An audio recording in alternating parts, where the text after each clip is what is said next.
Every few months, something clicks. You clean your room, delete the apps. Make a new schedule. This time it's different. This time you actually mean it. And for about 3 days, it works. Then slowly, quietly, everything comes back. The clutter, the noise, the same exhausting routine. And you're left wondering, what am I doing wrong? Because you're not lazy. You've tried. Multiple times. So why does simple feel so impossible to hold on to? Turns out, the answer isn't about trying harder or finding the right system. It goes deeper than that, into how your brain works, what your environment is quietly doing to you, and one shift that most people never even consider.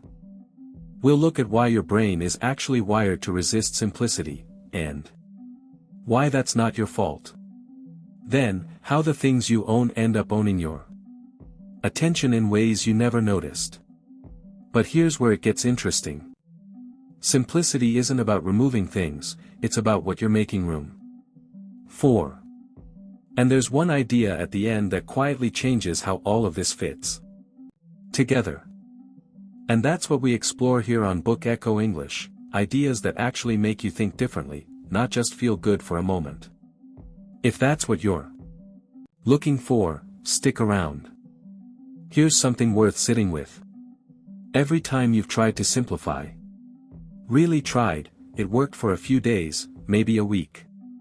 Then slowly, without you even noticing, things crept back to exactly where they were. And the easy explanation is that you lost motivation. But that's not actually what happened. Your brain has a system called the default mode. And its entire job is to keep things predictable. Not comfortable. Not happy. Predictable.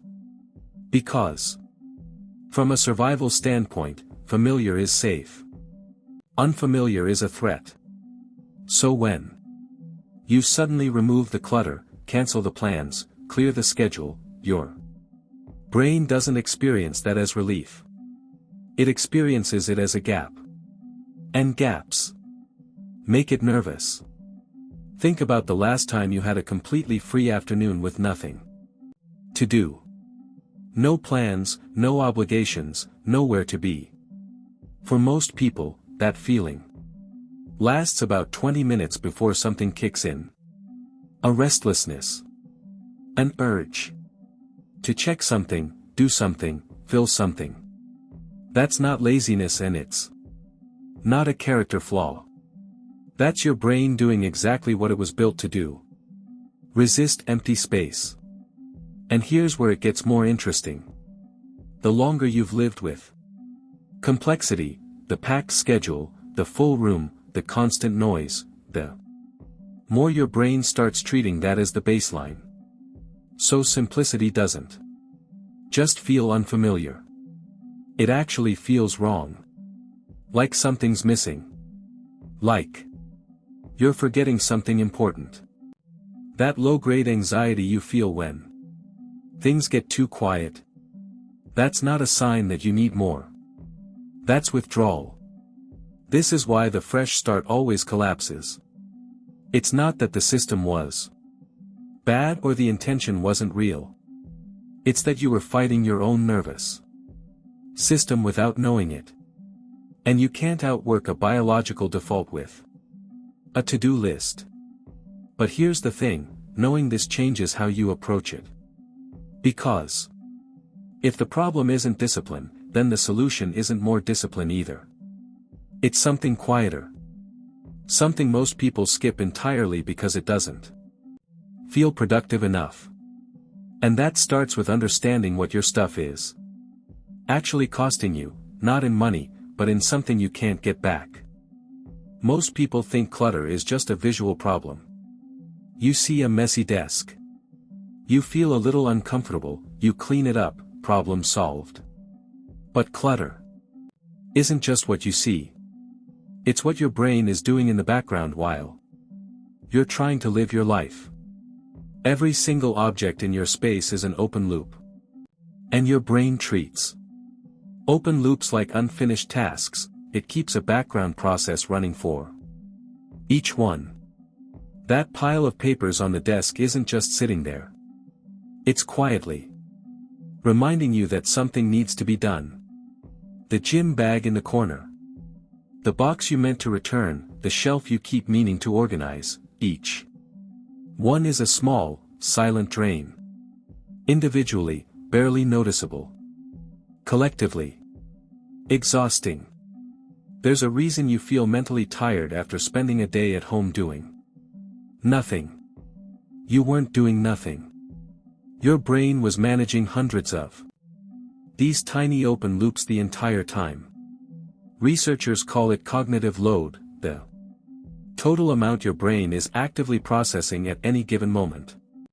And most people are walking around at near capacity before they've even started their day. This is the clutter tax. You pay it every morning when you wake up. Every time you sit down to focus and can't quite get there. Every time you feel drained by 3 in the afternoon and don't know why. It's not always about sleep or diet or stress. Sometimes the room itself is the problem. And it's not just physical space. Your phone works the same way. Every app on your home screen is an open loop. Every unread notification is a small claim on your attention. Every group chat you're half participating in is running a background process. You've essentially turned your mind into a computer with 400 tabs open and then wondered why it's running slow. The people who feel most mentally clear aren't necessarily the smartest or the most disciplined. They've just learned, sometimes accidentally, to close loops. Fewer things on the desk. Fewer apps on the phone. Fewer commitments that don't actually matter. Not because they read a book about minimalism, but because at some point they noticed the weight lifting when things got quieter. And that weight, once you actually feel its absence, makes you realize something uncomfortable. A lot of what you've been holding on to isn't adding to your life. It's just adding to the bill. Which raises a different question. Why do you keep acquiring more in the first place? Because the answer to that isn't as simple as you think. There's a pattern most people never catch themselves in. You want something. A new phone, a better apartment, a nicer car. You think about it for a while.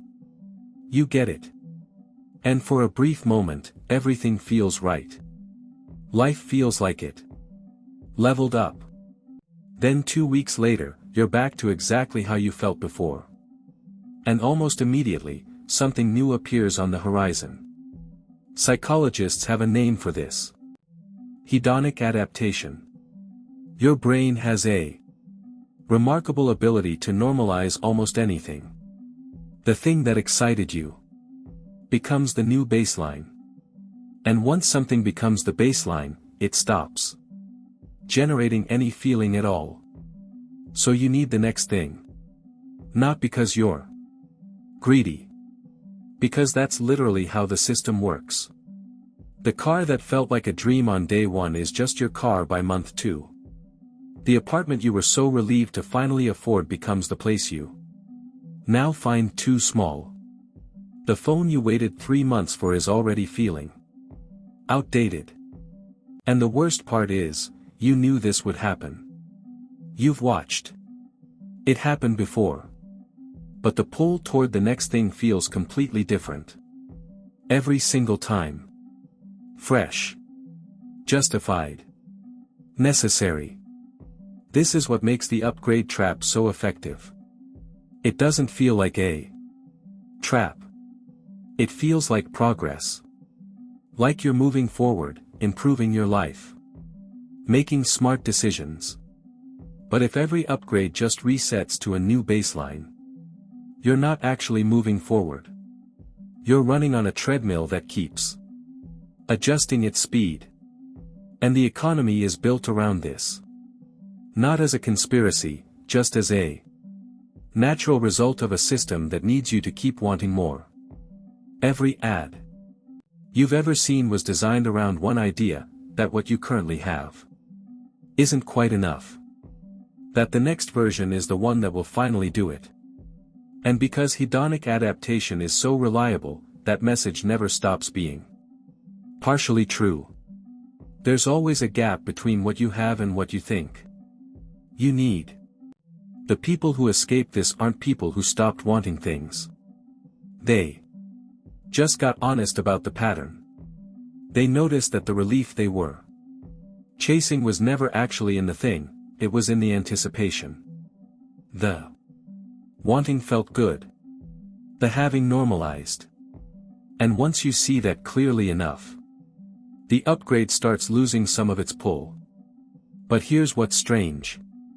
Even people who understand all of this still feel busy. Still feel overwhelmed. Still wear their packed schedule like proof of something. And that's a different kind of trap, one that has nothing to do with what you own, and everything to do with how you want to be seen. At some point, being busy stopped being a problem and became a personality. Ask someone how they're doing and the answer is almost always some version of the same thing: crazy busy, swamped, barely keeping up. And there's something in the way people say it. Not frustration exactly. Something closer to quiet pride. Busyness became status.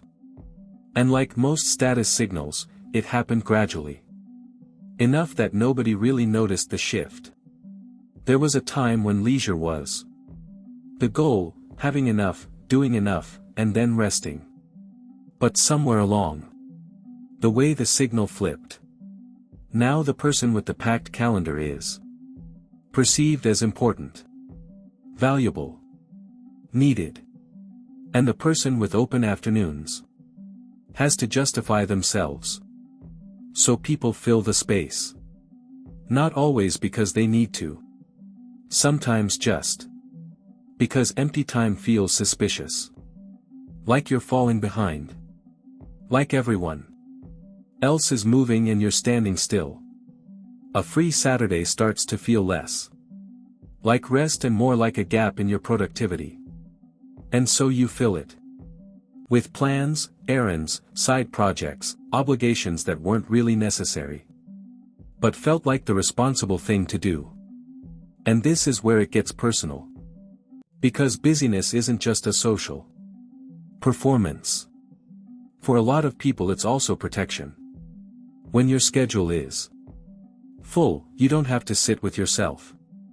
You don't have to face the questions that show up in the quiet: am I happy, am I where I want to be, is this actually the life I chose or just the one I drifted into? Busyness drowns those questions out. And that's not an accident. That's the point. The uncomfortable truth is that a lot of what fills your calendar isn't driven by genuine priority. It's driven by discomfort avoidance. The meeting you didn't need to attend. The commitment you said yes to before you even thought about it. The project you added because saying no felt harder than saying yes. Each one individually seems reasonable. Together they build a life that feels full but doesn't actually feel like yours. And the irony is that the busier you are, the less you actually get done. Not in terms of tasks completed, you can stay busy and productive at the same time. But in terms of the things that actually matter. The relationships you meant to invest in. The work you kept putting off because it required focus you never had. The version of your day you kept planning for but never quite reached. Simplifying your schedule isn't laziness. It's an act of honesty. It's admitting that not everything deserves your time just because it showed up and asked for it. But even when people accept that, there's still one thing that quietly sabotages the whole process, and it has nothing to do with how full your calendar is. Every day you wake up with a finite amount of mental energy. Not physical. Energy, mental energy. The kind you use to think, evaluate, choose, and decide. And from the moment you open your eyes, that energy starts draining. What to wear? What to eat? Which messages to reply to first? Whether to go to the gym now or later? Small decisions, mostly. But they all pull from the same pool. By the time you sit down to do something that actually matters, something that requires real focus and clear thinking, that pool is already lower than you realize. And the decisions you make late in the day reflect that. You reach for the easier option. The familiar choice. The path of least resistance. Not because you're undisciplined. Because your brain is running low and it knows it. This is decision fatigue. And the tricky part is that it doesn't feel like fatigue. It doesn't feel like anything. You don't notice your thinking getting worse. You just start making choices that you wouldn't have made in the morning. Ordering food instead of cooking, agreeing to something you should have thought through, scrolling for an hour instead of doing the thing you actually wanted to do. It feels like laziness. It's actually depletion. The research behind this is striking. Judges in parole hearings were found to grant parole significantly more often in the morning than in the afternoon. Not because the cases were different, but because their decision-making capacity had worn down across the day. Doctors make more medication errors later in their shifts. The pattern holds across professions, across cultures, across contexts. Complexity accumulates. Judgment declines. And most people have quietly built lives that maximize decision load without realizing it. Too many options in the wardrobe. Too many subscriptions to manage. Too many half-open commitments requiring constant small judgments. Too many relationships maintained at a surface level that each need just enough attention to keep going. Every one of these is a small tax on the same account. And the account was never as deep as you thought. The people who seem to have unusual clarity and focus, the ones who consistently do their best work, make better choices, stay calm under pressure. They're not necessarily smarter. They've just built environments that protect their decision-making capacity instead of constantly depleting it. Fewer choices made automatic. Fewer options kept open unnecessarily. Fewer things demanding a response before the day has even properly started. Simplicity, at its core, is decision architecture. It's designing your life so that your mental energy goes toward what actually deserves it, not toward managing the noise you never consciously chose to add. But even with all of that in place, there's still one force that quietly undoes it all. One that doesn't come from your environment or your schedule. It comes from looking sideways. There's a version of your life you carry around in your head. Not the one you're actually living, a slightly better one. A cleaner apartment. A more impressive career. A body that looks different. A social life that feels fuller. And that version is never something you invented on your own. It was built piece by piece from everything you've observed around you. Humans are wired for social comparison. It's not vanity and it's not insecurity, it's biology. For most of human history, knowing where you stood relative to others in your group was genuinely useful information. It told you if you were falling behind, if you needed to work harder, if you were safe. The instinct was practical. The problem is that instinct was never designed for a world where your comparison group is 300 million people on a screen in your pocket. Every time you open your phone, you're running a comparison process whether you mean to or not. Someone's apartment is cleaner than yours. Someone's career is moving faster. Someone's relationship looks easier, their body looks better, their life looks quieter and more intentional and more everything. And your brain registers each of these not as random observations but as data points about where you stand, as gaps between where you are and where you should be. And here's what that does to simplicity. Every time you get close to feeling like enough, like your life is actually okay as it is, the comparison engine fires up and introduces a new gap. A new thing you don't have. A new standard you haven't reached. A new version of yourself that feels just out of reach. So you chase it. You add things. You upgrade. You fill the schedule back up with things that look like progress from the outside. And the simplicity you were building quietly collapses again.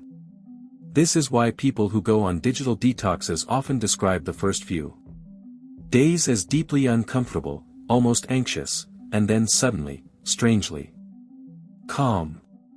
It's not the screen time that was the problem. It's the constant comparison feed that was running in the background, generating dissatisfaction on a loop. Remove the feed, and the baseline resets. Things that felt inadequate start feeling fine. Things that felt urgent stop feeling urgent. The gap closes, not because anything changed, but because the engine that was generating the gap went quiet.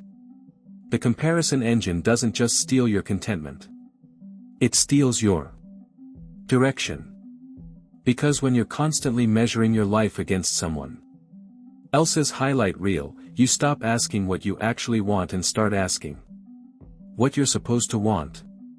And those are very different questions with very different answers. Knowing this helps. But knowing isn't enough on its own.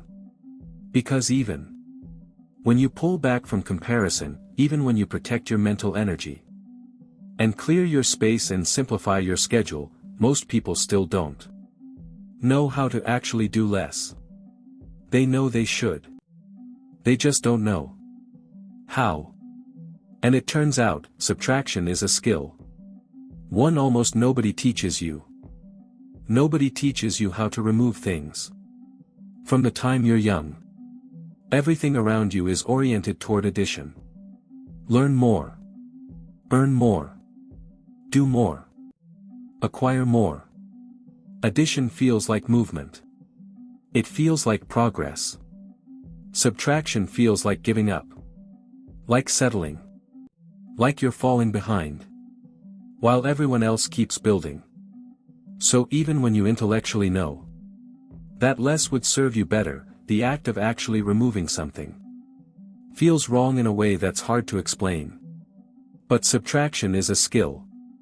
And like any skill, it's learnable. It just requires a different framework than most people are working with. Most people approach simplifying as a one-time event. A big clean out. A digital detox. A fresh start. And the reason it never sticks is because they're treating it like a destination instead of a practice. You don't get to simple and then stay there automatically. Simple requires maintenance. Not constant effort, but consistent, quiet attention to what's accumulating. And what needs to go. Think about how clutter actually builds. It never arrives all at once. It's one thing here, one commitment there, one subscription you forgot to cancel, one relationship you kept maintaining out of guilt rather than genuine connection. Subtraction works the same way, not in dramatic sweeps but in small, regular decisions. The question isn't how do I simplify my entire life. It's what is one thing right now that isn't earning its place. And earning its place is the right frame. Because subtraction isn't about minimalism as an aesthetic. It's not about owning a certain number of things. Or having bare walls or following someone else's definition of enough. It's about honest accounting. Does this thing, this object, this commitment, this habit, this relationship, does it actually add something to your life? Or is it just there because removing it requires a decision you haven't made yet?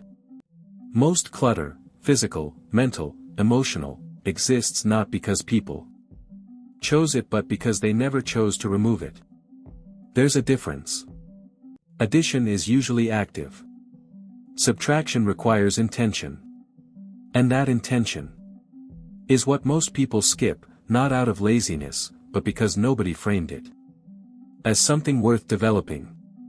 The people who maintain simplicity over time aren't people with more willpower. They've just built a habit of asking one quiet question regularly. What can go? Not dramatically. Not all at once. Just consistently. A slow, ongoing edit of a life rather than a periodic total reset that always collapses. And once subtraction becomes a natural part of how you operate, something else starts to happen. The fresh starts stop being necessary. Because you never let things build to the point where a reset feels urgent. You're maintaining a level of clarity that makes the next day easier than the last, instead of harder. But there's still one piece missing. And it's the piece that makes everything else either work or fall apart. Because you can clear the space. Protect your energy, stop comparing, learn to subtract, and still end up right back where you started. Because without this last idea, there's no anchor. No point of reference. Nothing to subtract toward. And that's what we're going to get into next. If you've made it this far, you're already ahead of most people.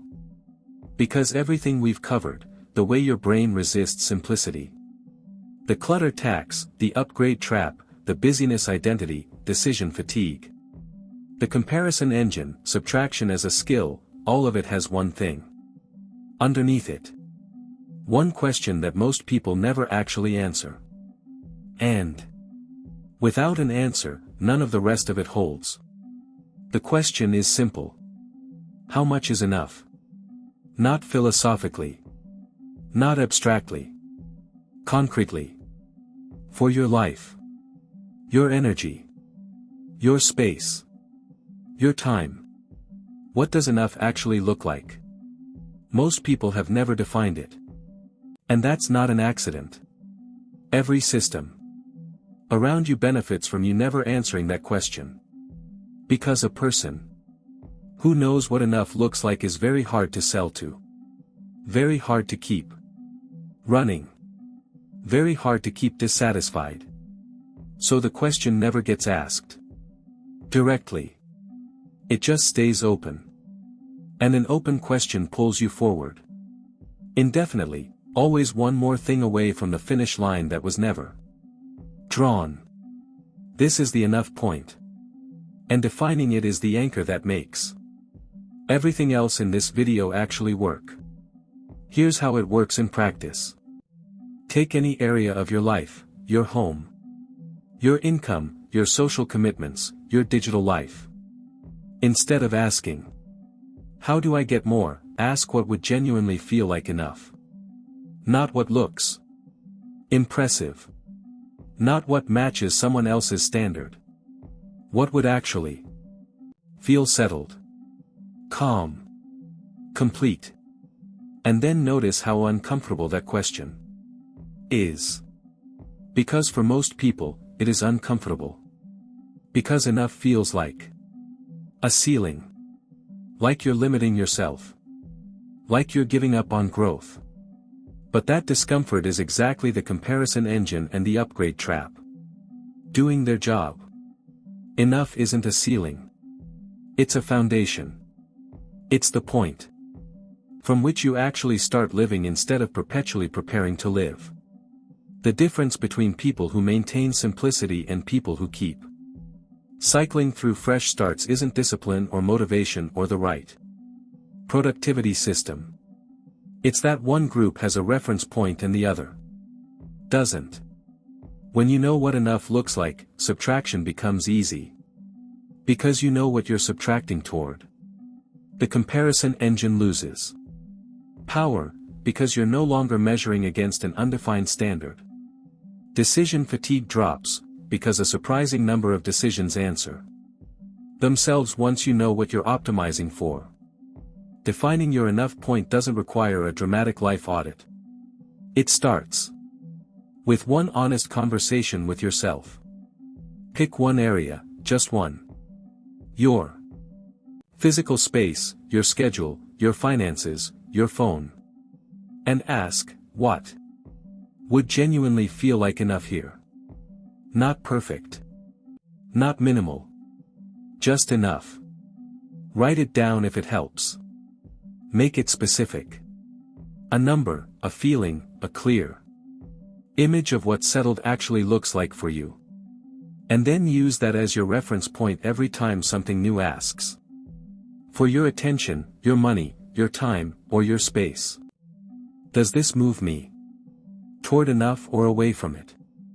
That one question, asked consistently, does more than any fresh start ever could. Because the fresh start was never the problem.